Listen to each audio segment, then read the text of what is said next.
सभी राम भक्त, आप सबको प्रणाम, आप सबको राम राम।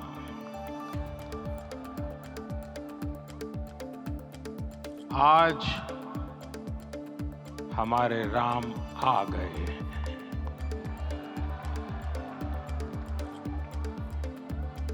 सदियों की प्रतीक्षा के बाद हमारे राम आ गए हैं। सदियों का अभूतपूर्व धैर्य, अनगिनत बलिदान, त्याग और तपस्या के बाद हमारे प्रभु राम आ गए। इस शुभ घड़ी की आप सभी को, समस्त देशवासियों को बहुत बहुत बधाई। मैं अभी गर्भगृह में ईश्वरीय चेतना का साक्षी बनकर आपके सामने उपस्थित हुआ। कितना कुछ कहने को है, लेकिन कंठ अवरुद्ध है। मेरा शरीर अभी भी स्पंदित है, चित्त अभी भी उस पल में लीन है।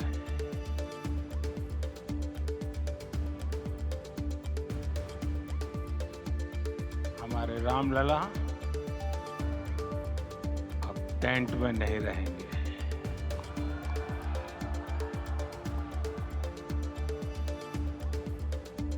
हमारे रामलला अब इस दिव्य मंदिर में रहेंगे। मेरा पक्का विश्वास है, अपार श्रद्धा है कि जो घटित हुआ है, इसकी अनुभूति देश के, विश्व के कोने कोने में राम भक्तों को हो रही होगी। ये क्षण अलौकिक है, ये पल पवित्रतम है। ये माहौल, ये वातावरण, ये ऊर्जा, ये घड़ी प्रभु श्री राम का हम सब पर आशीर्वाद है।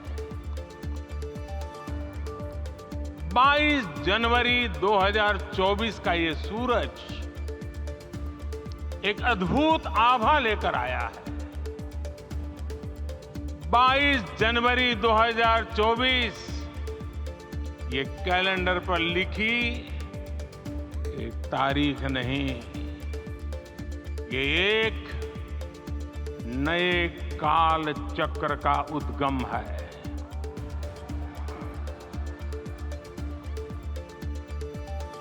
राम मंदिर के भूमि पूजन के बाद से प्रतिदिन पूरे देश में उमंग और उत्साह बढ़ता ही जा रहा है। निर्माण कार्य देख देशवासियों में हर दिन एक नया विश्वास पैदा हो रहा था। आज हमें सदियों के उस धैर्य की धरोहर मिली है।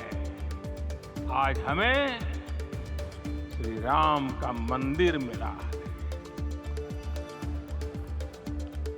गुलामी की मानसिकता को तोड़कर उठ खड़ा हो राष्ट्र। अतीत के हर दंश से हौसला लेता हुआ राष्ट्र ऐसे ही नव इतिहास का सृजन करता है। आज से 1000 साल बाद भी लोग आज की इस तारीख की आज के इस पल की चर्चा करेंगे। और ये कितनी बड़ी राम कृपा है कि हम सब इस पल को जी रहे हैं, इसे साक्षात घटित होते देख रहे हैं। आज दिन, दिशाएं, दिगंत सब दिव्यता से परिपूर्ण है। ये समय सामान्य समय नहीं है। ये काल के चक्र पर सर्वकालिक शाही से अंकित हो रही अमिट स्मृति रेखाएं हैं। साथियों, हम सब जानते हैं कि जहां राम का काम होता है, वहां पवन पुत्र हनुमान अवश्य विराजमान होते हैं। इसलिए मैं राम भक्त हनुमान और हनुमान गढ़ी को भी प्रणाम करता हूं। मैं माता जानकी, लक्ष्मण जी, भरत, शत्रुघ्न सबको नमन करता हूं। मैं पावन अयोध्यापुरी और पावन सरयू को भी प्रणाम करता हूं। मैं इस पल दैवीय अनुभव कर रहा हूं कि जिनके आशीर्वाद से ये महान कार्य पूरा हुआ है। वे दिव्य आत्माएं, वे दैवीय विभूतियां भी इस समय हमारे आसपास उपस्थित हैं। मैं इन सभी दिव्य चेतनाओं को भी कृतज्ञता पूर्वक नमन करता हूं। मैं आज प्रभु श्री राम से क्षमा याचना भी करता हूं। हमारे पुरुषार्थ, हमारे त्याग, तपस्या में कुछ तो कमी रह गई होगी। हम इतनी सदियों तक ये कार्य कर नहीं पाए हैं। आज वो कमी पूरी हुई है।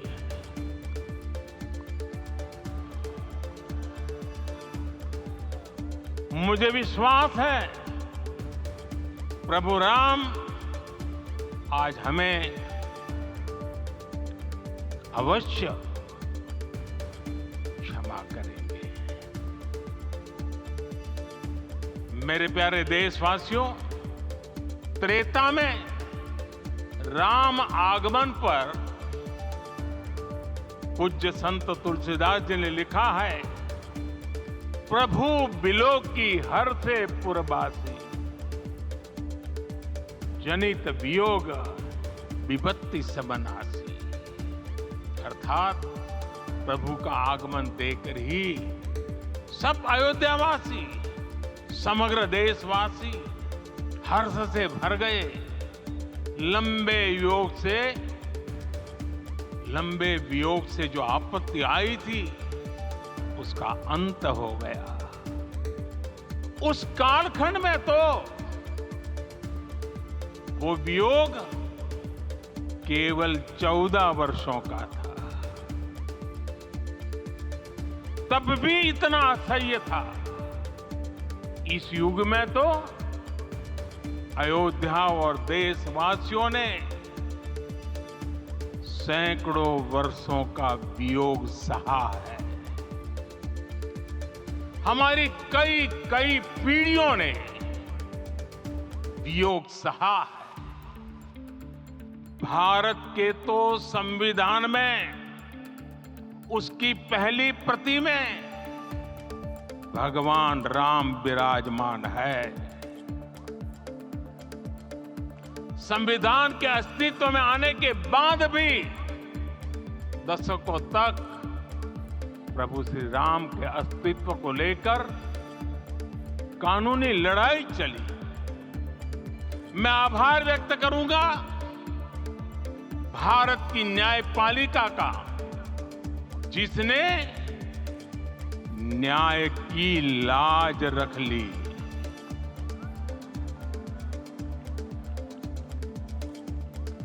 न्याय के पर्याय प्रभु राम का मंदिर भी न्यायबद्ध तरीके से ही बना। साथियों, आज गांव-गांव में एक साथ कीर्तन संकीर्तन हो रहे हैं। आज मंदिरों में उत्सव हो रहे हैं, स्वच्छता अभियान चलाए जा रहे हैं।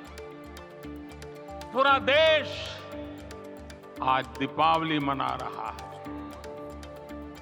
आज शाम घर घर राम ज्योति प्रज्वलित करने की तैयारी है। कल मैं श्री राम के आशीर्वाद से धनुषकोडी में राम सेतु के आरंभ बिंदु अरिचल मुनाई पर था। जिस घड़ी प्रभु राम समुद्र पार करने निकले थे, वो एक पल था जिसने काल चक्र को बदला था। उस भावमय पल को महसूस करने का मेरा ये विनम्र प्रयास था। वहां पर मैंने पुष्प वंदना की। वहां मेरे भीतर एक विश्वास जगा कि जैसे उस समय काल चक्र बदला था, उसी तरह अब काल चक्र फिर बदलेगा और शुभ दिशा में बढ़ेगा। अपने 11 दिन के व्रत अनुष्ठान के दौरान मैंने उन स्थानों का चरण स्पर्श करने का प्रयास किया जहां प्रभु राम के चरण पड़े। चाहे वो नासिक का पंचवटी धाम हो, केरला का पवित्र त्रिपायर मंदिर हो, आंध्र प्रदेश में लेपाक्षी हो, श्रीरंगम में रंगनाथ स्वामी मंदिर हो, रामेश्वरम में श्री रामनाथ स्वामी मंदिर हो, या फिर धनुषकोडी। मेरा सौभाग्य है कि इसी पुनीत पवित्र भाव के साथ मुझे सागर से सरयू तक की यात्रा का अवसर मिला। सागर से सरयू तक हर जगह राम नाम का वही उत्सव भाव छाया हुआ है। प्रभु राम तो भारत की आत्मा के कण कण से जुड़े हुए हैं। राम भारतवासियों के अंतर मन में विराजे हुए हैं। हम भारत में कहीं भी किसी की अंतरात्मा को छुएंगे तो इस एकत्व की अनुभूति होगी, और यही भाव सब जगह मिलेगा। इससे उत्कृष्ट, इससे अधिक देश को समायोजित करने वाला सूत्र और क्या हो सकता है।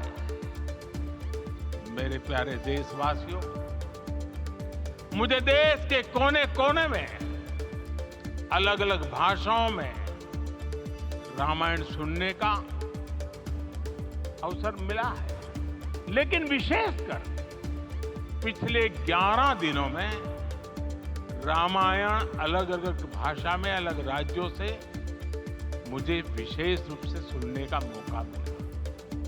राम को परिभाषित करते हुए ऋषियों ने कहा है, रमन्ते यस्मिन् इति रामः, अर्थात जिसमें रम जाए वही राम है।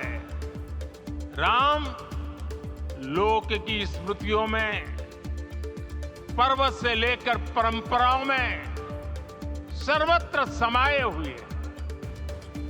हर युग में लोगों ने राम को जिया है। हर युग में लोगों ने अपने अपने शब्दों में अपनी अपनी तरह से राम को अभिव्यक्त किया है और ये राम रस जीवन प्रवाह की तरह निरंतर बहता रहता है। प्राचीन काल से भारत के हर कोने के लोग राम रस का आचमन करते रहे। राम कथा असीम है और रामायण भी अनंत है। राम के आदर्श, राम के मूल्य, राम की शिक्षाएं सब जगह एक समान है। प्रिय देशवासियों, आज इस ऐतिहासिक समय में देश उन व्यक्तित्वों को भी याद कर रहा है जिनके कार्य और समर्पण की वजह से आज हम ये शुभ दिन देख रहे हैं। राम के इस काम में कितने ही लोगों ने त्याग और तपस्या की पराकाष्ठा करके दिखाई। उन अनगिनत राम भक्तों के, उन अनगिनत कार सेवकों के और उन अनगिनत संत महात्माओं के हम सब ऋणी हैं। साथियों, आज का ये अवसर उत्सवता का क्षण तो है ही, लेकिन इसके साथ ही यह क्षण भारतीय समाज की परिपक्वता के बोध का भी क्षण है। हमारे लिए ये अवसर सिर्फ विजय का नहीं, विनय का भी है। दुनिया का इतिहास साक्षी है कि कई राष्ट्र अपने ही इतिहास में उलझ जाते। ऐसे देशों ने जब भी अपने इतिहास की उलझी हुई गांठों को खोलने का प्रयास किया, उन्हें सफलता पाने में बहुत कठिनाई आई, बल्कि कई बार तो पहले से ज्यादा मुश्किल परिस्थितियां बन गई।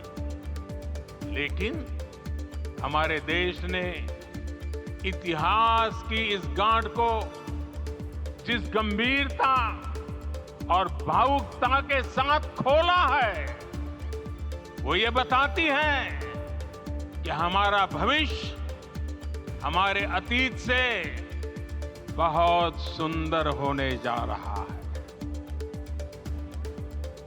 वो भी एक समय था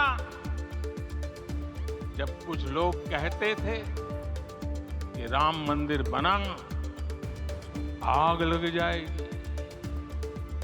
ऐसे लोग भारत के सामाजिक भाव की पवित्रता को नहीं जान पाते। रामलला के इस मंदिर का निर्माण भारतीय समाज के शांति, धैर्य, आपसी सद्भाव और समन्वय का भी प्रतीक है।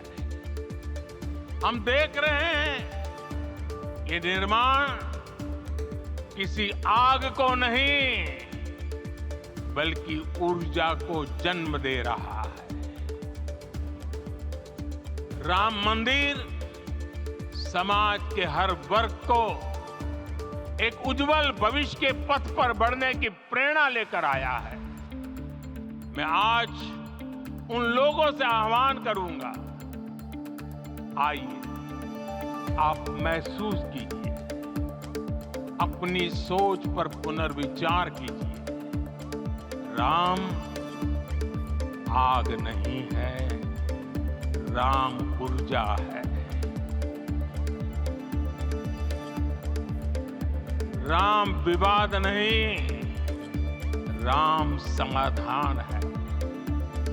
राम सिर्फ हमारे नहीं है, राम तो सबके हैं।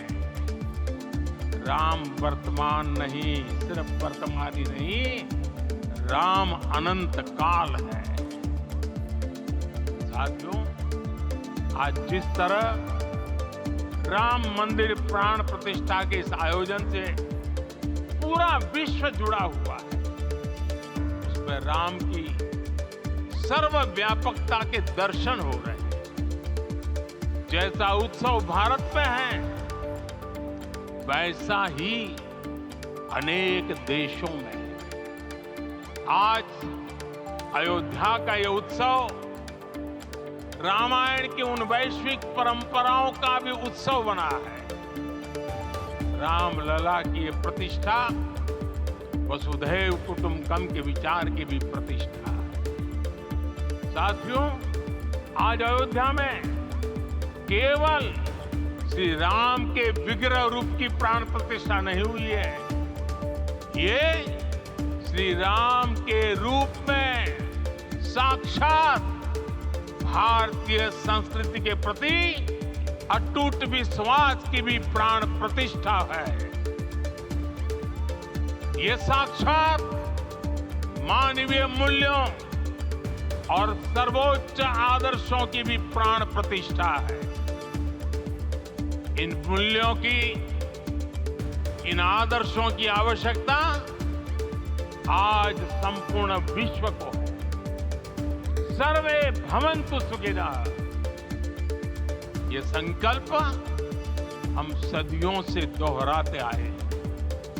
आज उसी संकल्प को राम मंदिर के रूप में साक्षात आकार मिला है। ये मंदिर मात्र एक देव मंदिर नहीं है, ये भारत की दृष्टि का, भारत के दर्शन का, भारत के दिग्दर्शन का मंदिर है। ये राम के रूप में राष्ट्र चेतना का मंदिर है। राम भारत की आस्था है, राम भारत का आधार है, राम भारत का विचार है, राम भारत का विधान है, राम भारत की चेतना है, राम भारत का चिंतन है, राम भारत की प्रतिष्ठा है, राम भारत का प्रताप है, राम प्रवाह है, राम प्रभाव है, राम नेति भी है, राम नीति भी है, राम नित्यता भी है, राम निरंतरता भी है, राम विभु है, विशद है, राम व्यापक है, विश्व है, विश्वात्मा है। और इसलिए जब राम की प्रतिष्ठा होती है तो उसका प्रभाव वर्षों या शताब्दियों तक ही नहीं होता, उसका प्रभाव हजारों वर्षों के लिए होता है। महर्षि वाल्मीकि ने कहा है, राज्यम 10 सहस्त्राणि प्राप्य वर्षाणि राघव, अर्थात राम 10,000 वर्षों के लिए राज्य पर प्रतिष्ठित हुए, यानी हजारों वर्षों के लिए राम राज्य स्थापित हुआ। जब त्रेता में राम आए थे तब हजारों वर्षों के लिए राम राज्य की स्थापना हुई। हजारों वर्षों तक राम विश्व पथ प्रदर्शन करते रहे थे। और इसलिए मेरे प्यारे देशवासियों, आज अयोध्या भूमि हम सभी से, प्रत्येक राम भक्त से, प्रत्येक भारतीय से कुछ सवाल कर रही है। श्री राम का भव्य मंदिर तो बन गया, अब आगे क्या? सदियों का इंतजार तो खत्म हो गया, अब आगे क्या? आज के इस अवसर पर जो दैवीय आत्माएं हमें आशीर्वाद देने के लिए उपस्थित हुई हैं, हमें देख रही हैं, उन्हें क्या हम ऐसे ही विदा करेंगे? नहीं, कदापि नहीं। आज मैं पूरे पवित्र मन से महसूस कर रहा हूं कि काल चक्र बदल रहा है। ये सुखद संयोग है कि हमारी पीढ़ी को एक कालजयी पथ के शिल्पकार के रूप में चुना गया है। 1000 वर्ष बाद की पीढ़ी राष्ट्र निर्माण के हमारे आज के कार्यों को याद करेगी। इसलिए मैं कहता हूं, यही समय है, सही समय है। हमें आज से इस पवित्र समय से अगले 1000 साल के भारत की नींव रखनी है। मंदिर निर्माण से आगे बढ़कर अब हमें सभी देशवासी यहीं इस पल से समर्थ, सक्षम, भव्य, दिव्य भारत के निर्माण की सौगंध लेते हैं।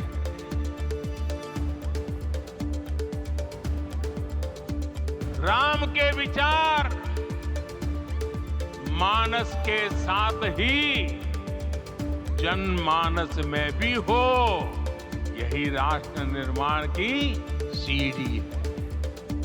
साथियों, आज के युग की मांग है कि हमें अपने अंतःकरण को विस्तार देना होगा। हमारी चेतना का विस्तार देव से देश तक, राम से राष्ट्र तक होना चाहिए।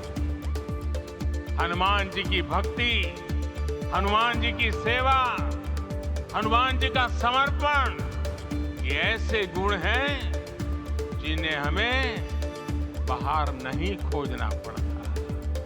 प्रत्येक भारतीय में भक्ति, सेवा और समर्पण के भाव समर्थ, सक्षम, भव्य, दिव्य भारत का आधार बने। और यही तो है देव से देश और राम से राष्ट्र की चेतना का विस्तार। दूर सुदूर जंगल में, कुटिया में जीवन गुजारने वाली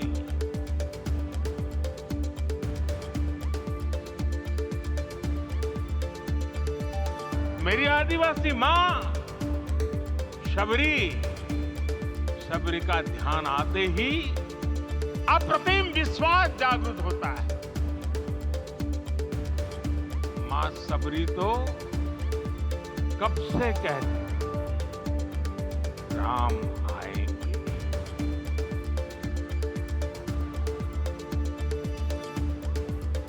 प्रत्येक भारतीय में जन्मा यही विश्वास समर्थ, सक्षम, भव्य भारत का आधार बनेगा। और यही तो है देव से देश और राम से राष्ट्र की चेतना का विस्तार। हम सब जानते हैं कि निषाद राज की मित्रता सभी बंधनों से परे है। निषाद राज का राम के प्रति सम्मोहन, प्रभु राम का निषाद राज के लिए अपनापन कितना मौलिक है। सब अपने हैं, सभी समान है। प्रत्येक भारतीय में अपनत्व की, बंधुत्व की ये भावना समर्थ, सक्षम, भव्य, दिव्य भारत का आधार बनेगी। और यही तो है देव से देश और राम से राष्ट्र की चेतना का विस्तार। साथियों, आज देश में निराशा के लिए रत्ती भर भी स्थान नहीं है। मैं तो बहुत सामान्य हूं, मैं तो बहुत छोटा हूं।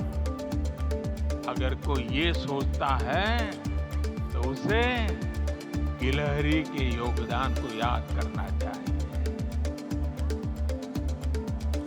गिलहरी का स्मरण ही हमें हमारी इस हिचक को दूर करेगा, हमें सिखाएगा कि छोटे बड़े हर प्रयास की अपनी ताकत होती है, अपना योगदान होता है। और सबके प्रयास की यही भावना समर्थ, सक्षम, भव्य, दिव्य भारत का आधार बनेगी। और यही तो देव से देश और राम से राष्ट्र की चेतना का विस्तार। साथियों, लंकापति रावण प्रकांड ज्ञानी थे, अपार शक्ति के ध्यानी थे, लेकिन जटायु जी की मूल्य निष्ठा देखिए। वे महाबली रावण से भिड़ गए।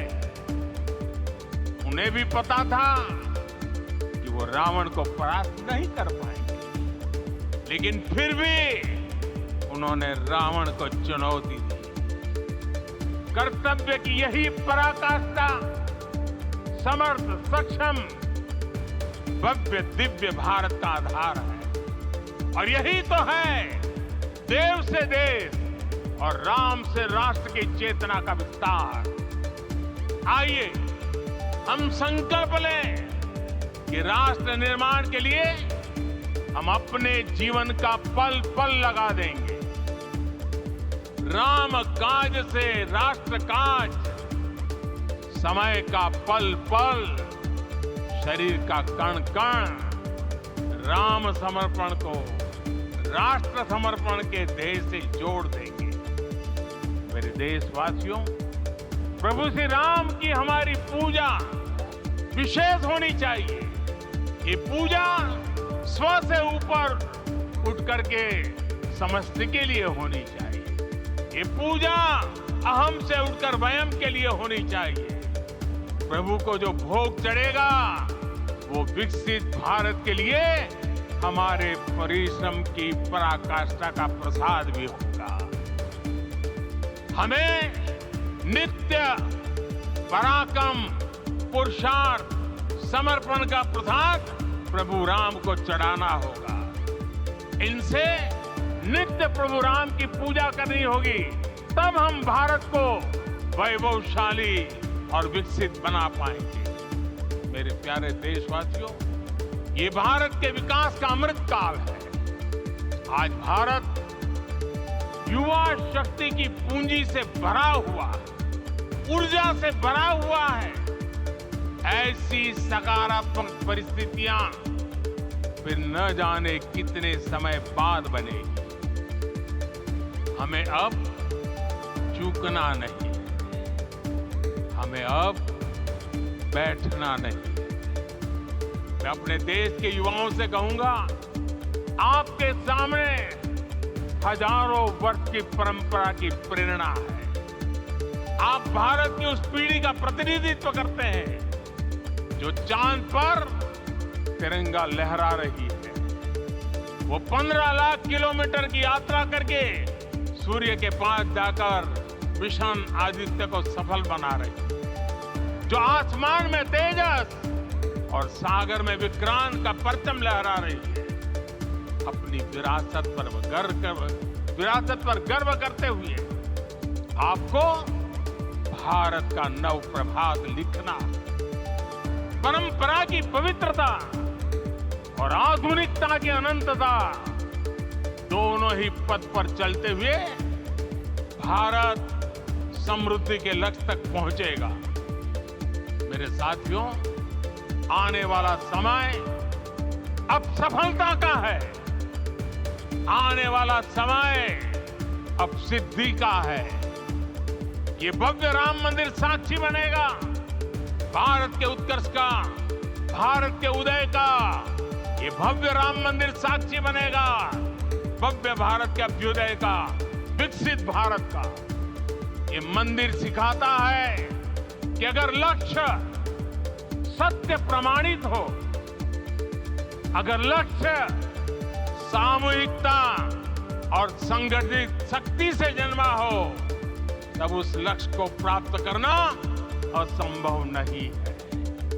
ये भारत का समय है और भारत अब आगे बढ़ने वाला है। शताब्दियों की प्रतीक्षा के बाद हम यहां पहुंचे हैं। हम सब ने इस युग का, इस कालखंड का इंतजार किया है। अब हम रुकेंगे नहीं, हम विकास की ऊंचाई पर जाकर ही रहेंगे। इसी भाव के साथ रामलला के चरणों में प्रणाम करते हुए आप सभी को बहुत बहुत शुभकामनाएं। सभी संतों के चरणों में मेरे प्रणाम। सियावर रामचंद्र की, सियावर रामचंद्र की, सियावर रामचंद्र की।